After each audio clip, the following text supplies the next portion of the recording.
A red light pulses on your console. It does not scream. It does not blare. It is a quiet, rhythmic beat of doom.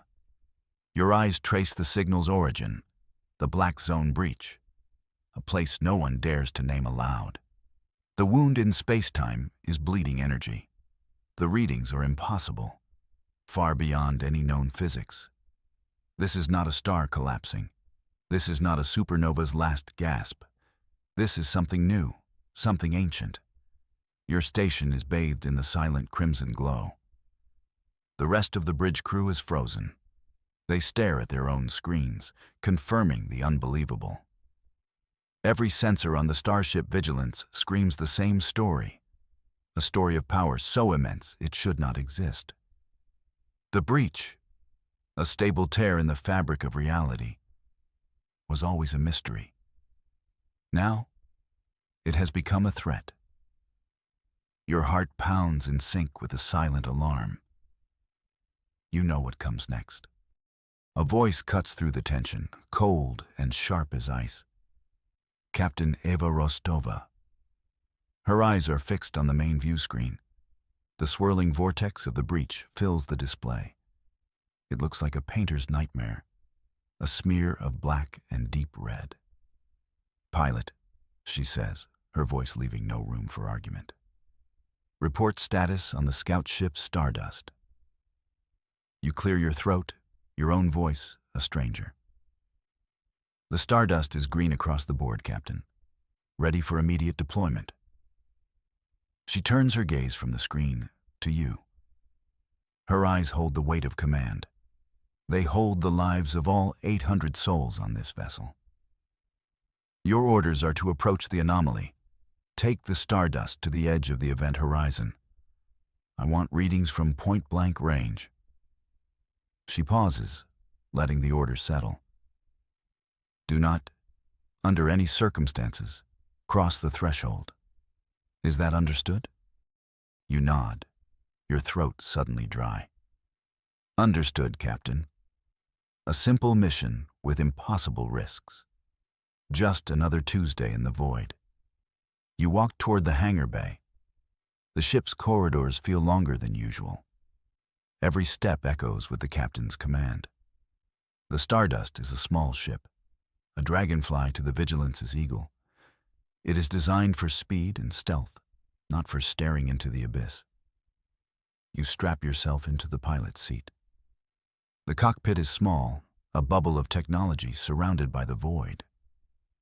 With a flick of a switch, the canopy seals. The hangar doors grind open, revealing the star-dusted dark. The Stardust detaches from its mooring. It floats free for a moment, a mote of dust in a cosmic cathedral. Then, the engines ignite with a silent blue burn. You push the throttle forward, gently at first. The vast form of the Vigilance shrinks behind you. Soon it is just another star in the endless night. Ahead of you, the black zone breach waits. It grows larger and larger, a bleeding wound in the universe. It pulls you forward, a siren song of impossible energy. You are at the edge now, the point of no return. Your ship's proximity alarms are a frantic chorus. The universe outside your canopy begins to distort. Stars bend and warp like reflections in disturbed water. A crimson haze seeps into your vision. It is not just a color. It is a feeling of immense pressure, of ancient sorrow. Your instruments are screaming. Numbers flash on the screen so fast they become a blur. They tell a story of physics being torn apart and rewritten. Captain Rostova's voice crackles in your ear. "Pilot, what is your status? Your telemetry is failing." You grip the controls, your knuckles white. "The readings are off the charts, Captain." I have never seen anything like this." Suddenly, a violent shudder rocks the Stardust. The ship groans, a sound of metal pushed past its limits. The crimson haze intensifies, swallowing the stars completely. You are flying blind into a sea of red. Another jolt, stronger this time. Your console explodes in a shower of sparks. Alarms finally find their voice, a high-pitched wail of electronic terror. "I'm losing control," you shout into the comms. But there is only static in reply. The breach is pulling you in. Its gravity is not physical. It is something else. Something that pulls on space-time itself. You fight it, pushing the engines to their breaking point. But it is like trying to swim up a waterfall. The red light consumes everything. Then, silence. The ship stops shaking. The alarms fall silent. You float in a calm, crimson sea.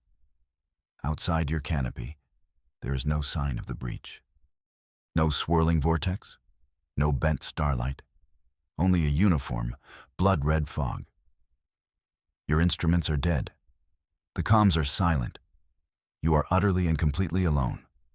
You have crossed the threshold, the one order you were given, the one you failed to obey. A chill runs down your spine. This is not just a different region of space. This is somewhere else entirely. You try to reboot the systems. Nothing. The ship is a dead shell. You unstrap yourself and float in the zero gravity of the cockpit. What do you do now? Wait for a rescue that cannot find you? Try to repair systems you do not understand. You look out the canopy again. The red fog seems to be thinning, or your eyes are adjusting. Shapes begin to emerge from the gloom. Vague outlines at first, then sharpening into focus. They are massive, unspeakably vast. They are ships, a fleet of them, frozen in the crimson twilight. They are not human designs. Their forms are organic, like gargantuan sea creatures forged from obsidian. They are silent, dead, scars of some terrible conflict that mar their smooth hulls. Huge gashes are torn in their sides. Some are snapped in half, their inner workings exposed like broken bones. You are floating in a graveyard of giants, a testament to a war fought by beings you cannot imagine. The scale is staggering. These ships are not meters long, they are kilometers long. Each one is a moving city, a world unto itself. And there are thousands of them, an entire armada wiped out. What could do this? What kind of power could annihilate a fleet of this magnitude? The silence of this place is heavier than any sound. It is the silence of extinction. You drift past one of the colossal vessels. Its surface is a maze of intricate patterns, a language written in architecture. You feel like an ant in a field of fallen titans. Your tiny stardust is nothing compared to these behemoths. You are a trespasser in a place of sacred death. A shiver of awe and terror runs through you. This discovery would change everything humanity knows about the universe. If you could ever get back to tell them. You wonder how long they have been here. 1,000 years? 1,000,000? The red haze preserves them like insects in amber. They are a warning. Then you see it. A flicker. A tiny, pulsating light on the hull of the nearest giant. It is faint, almost invisible against the crimson backdrop. But it is there. A single point of life in a universe of death. It is a distress signal.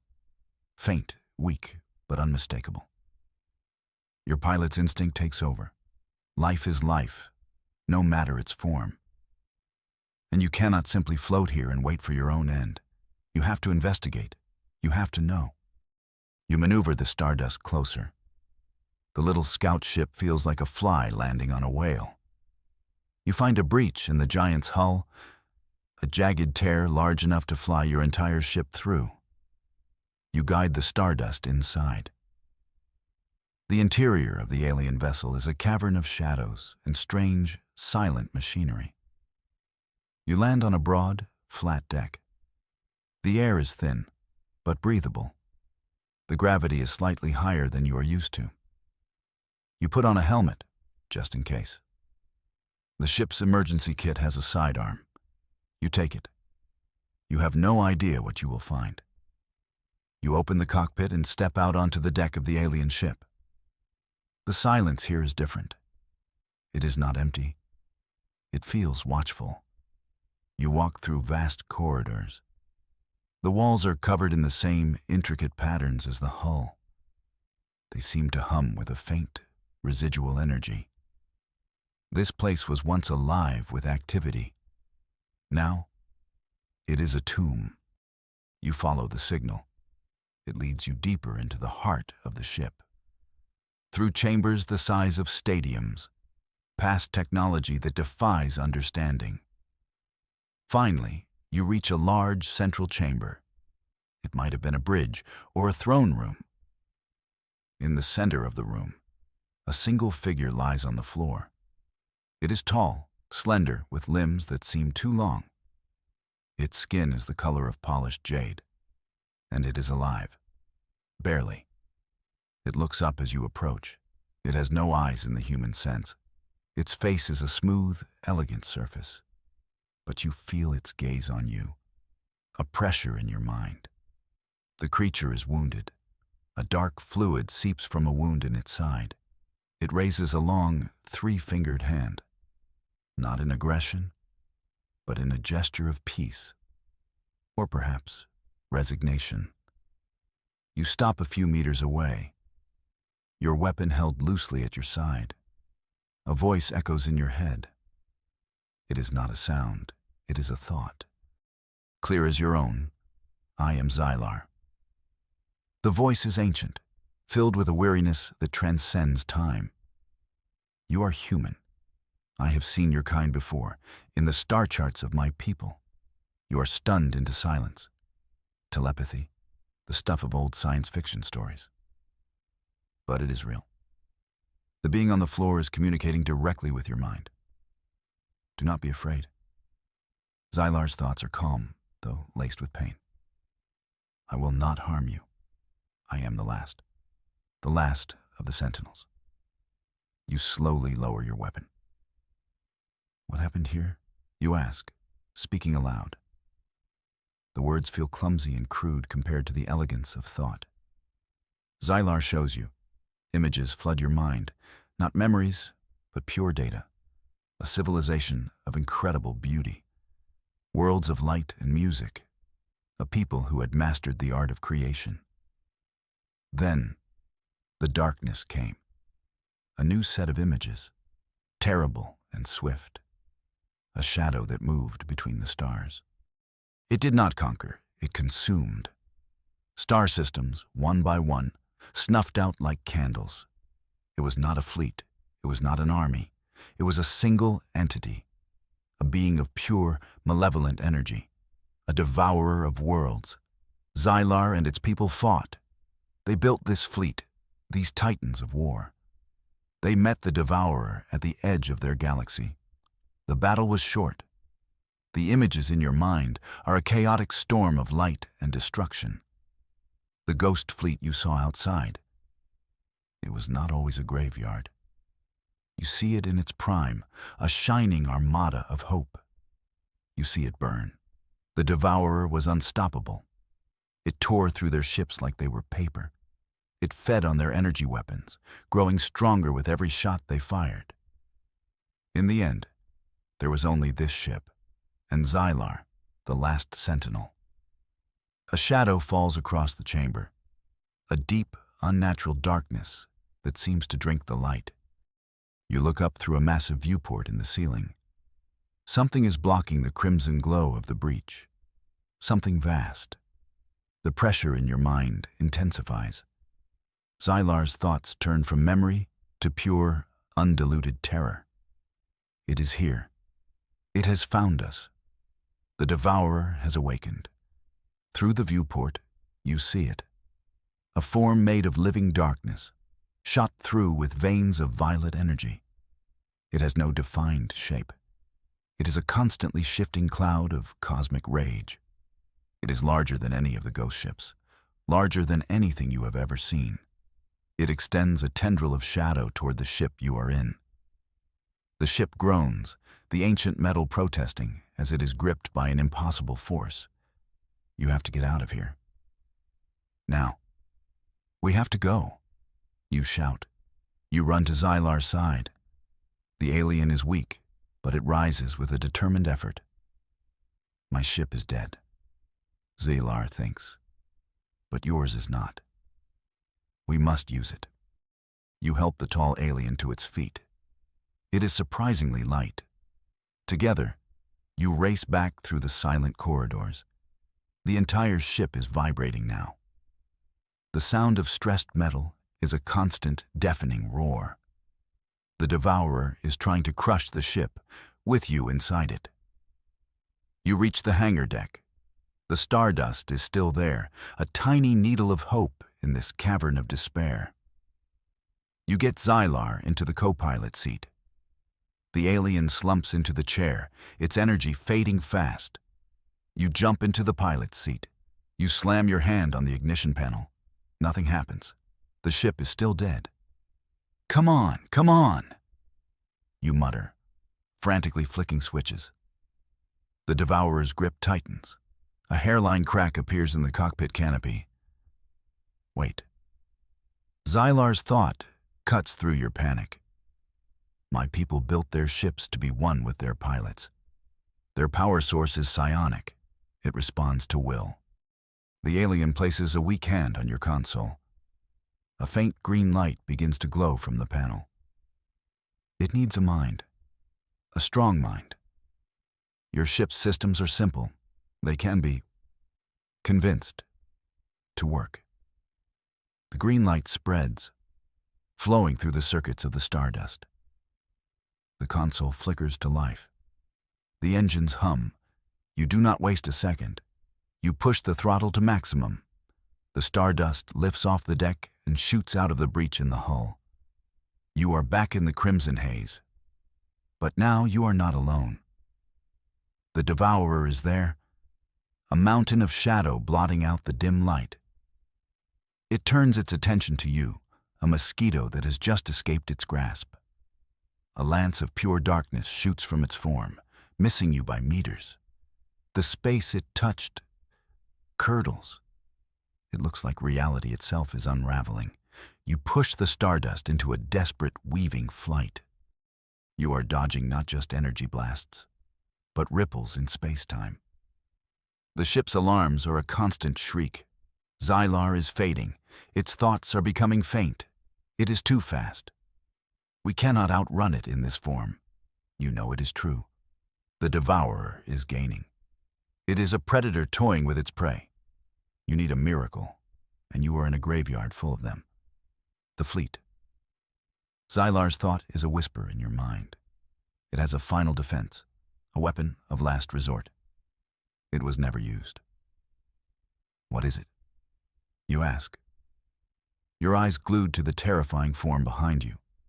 The combined power of every ship's core, focused into a single, purifying blast. But the control system requires a living mind to guide it, a mind strong enough to unify the network. Xylar's meaning is clear, a sentinel's mind. But Xylar is too weak. A human mind could do it. The thought is faint, but filled with a desperate hope. Your minds are chaotic, unpredictable. That chaos might be the key. It might be able to bridge the gaps in the broken network. You look at the dying alien, then at the fleet of dead giants around you. It is a crazy gamble, a 1 in a billion shot, but it is the only shot you have. How do I do it? You ask. Xylar directs you to the ship you just left, the Sentinel's command vessel. There is a secondary control chamber, a place where the pilot can directly interface with the ship's core. It is your only chance. You swing the stardust around, flying directly back toward the ghost ship. The Devourer seems confused by your maneuver. It slows its pursuit, as if curious about your sudden suicidal bravery. Or maybe it's just a new kind of game to it. You land the stardust back in the same hangar. You help Xylar out of the ship. The alien can barely stand. It points a long finger toward a small, sealed hatch in the wall. In there, the Nexus chamber. It will connect you to the fleet, to all of them. You open the hatch. Inside is a small, spherical room. In the center is a single chair surrounded by a web of crystalline fibers. It looks less like a cockpit and more like an instrument of torture. Will this hurt? You ask. A small, weak chuckle echoes in your mind. It will be overwhelming. You will feel the memory of every soul who served in this fleet. 1 billion lives, 1 billion deaths. You must find the strength to command them. You take a deep breath. 1 billion lives. The weight of that number is crushing. But the alternative is to be consumed by the shadow that waits outside. You have no choice. You are the last hope of a dead civilization. You step into the chamber. You sit in the chair. As you settle in, the crystalline fibers move. They wrap around your arms, your legs, your head. They are cool to the touch. You close your eyes. Do it, you say. Xylar, leaning against the doorframe, touches a control panel. The universe explodes in your mind. It is not a sound. It is a feeling. 1 billion voices crying out at once. 1 billion lives flashing before your eyes. Joy, sorrow, love, hate, all of it pours into you. You see cities of light. You see families laughing. You see art and music that would make a human weep. You feel the pride of the Sentinels as they built this mighty fleet. You feel their terror as the Devourer came. You feel the heat of the battle. You feel the cold of their deaths. The pain, the loss, it is unbearable. It threatens to shatter your mind, to drown you in an ocean of grief.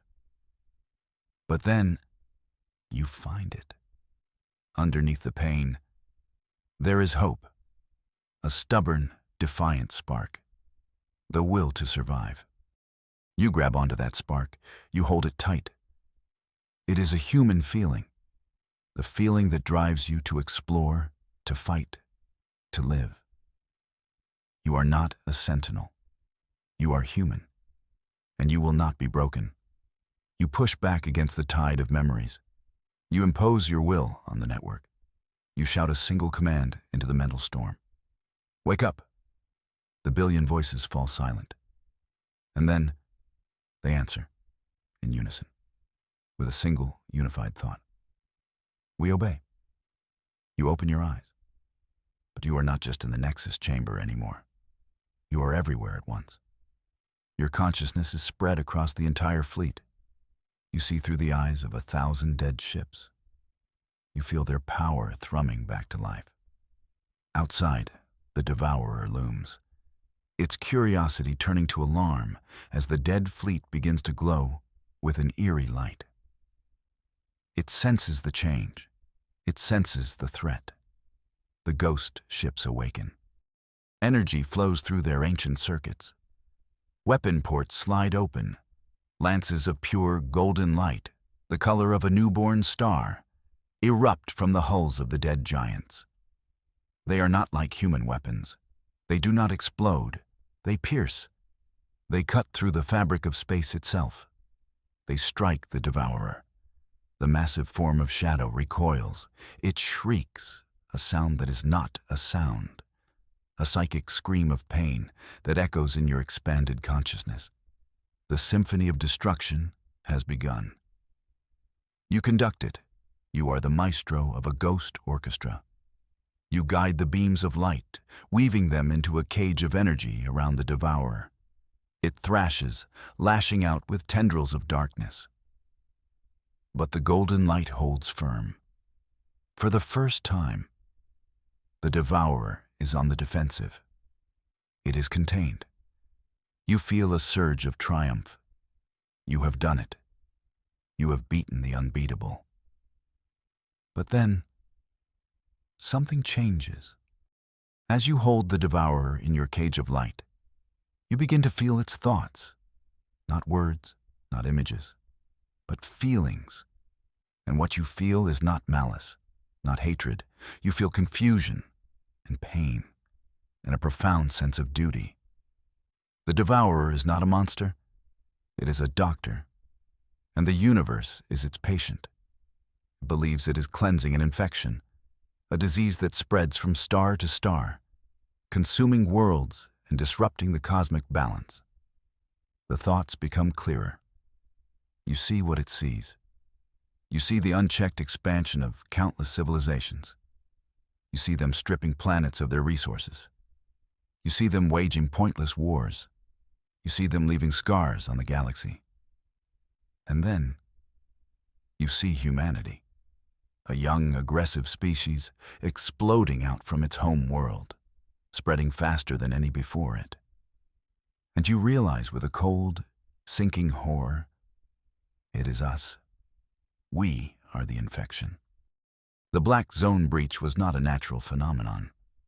It was a wound created by humanity's early experiments with faster-than-light travel. We tore a hole in space-time, and from the other side, the universe sent its antibody. The devourer. It did not come to conquer.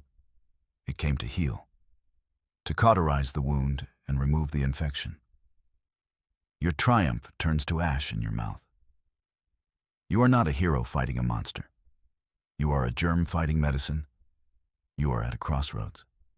A choice of worlds rests on your shoulders. You have the power to destroy the devourer. The Ghost Fleet's core has enough energy to tear it apart, to kill the universe's protector. Doing so would save humanity.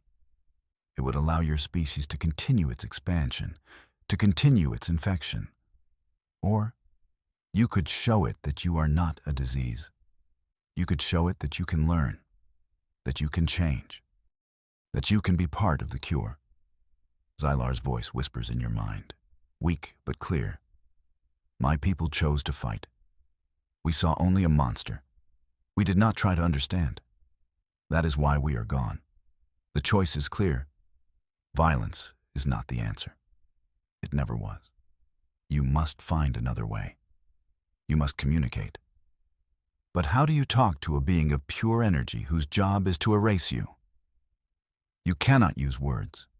You must use its own language. The language of energy. You change the plan.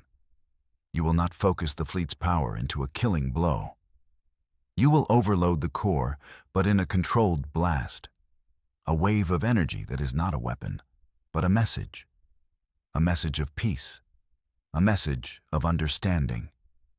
You begin to reshape the energy flow. You pull the power from the weapons. You redirect it to the central core of Xylar's command ship. The very core you are connected to. It is a delicate, dangerous process. One wrong move, and you could detonate the entire fleet, and yourself along with it. The devourer senses the shift. It stops struggling against the cage of light. It watches. Waits. It seems to understand that something has changed. The energy builds. The ghost ships glow brighter and brighter. The nexus chamber hums, the crystalline fibers vibrating against your skin. The power is almost unbearable. You shape the energy into a complex wave pattern. A message that says, we see you. We understand. We are not a threat. We are life. We can be better. With a final mental command, you release the energy. It erupts from the command ship not as a beam, but as a sphere of brilliant white light. It is not hot. It is not destructive. It is warm. It washes over the devourer. It washes over the entire graveyard of ships. It is a wave of pure information. A peace offering written in the language of the stars. The Ghost Fleet, its final duty done, fades back into darkness. The light of the Conflagration's heart expands and then vanishes. Silence returns to the crimson void. The devourer hangs in space, motionless. The cage of light is gone. It is free. It could destroy you in an instant. It could finish its mission. It could wipe the memory of humanity from the cosmos. But it does not. It simply waits, watching you. Your connection to the fleet is gone. You are just you again, sitting in a chair in a dark room on a dead alien ship. You feel exhausted, drained, but you are alive. Then, the devourer moves. It does not attack. It does not flee. It slowly, gracefully recedes. It pulls its shadowy form back into the depths of the black zone breach. Before it disappears completely, a single thought touches your mind. It is not a word. It is a feeling of acknowledgement, of curiosity, a promise of a future conversation. The wound in space-time remains, but it is no longer a threat. It is a doorway. You have not won a war. You have done something far more important. You have opened a dialogue. You have given humanity a second chance.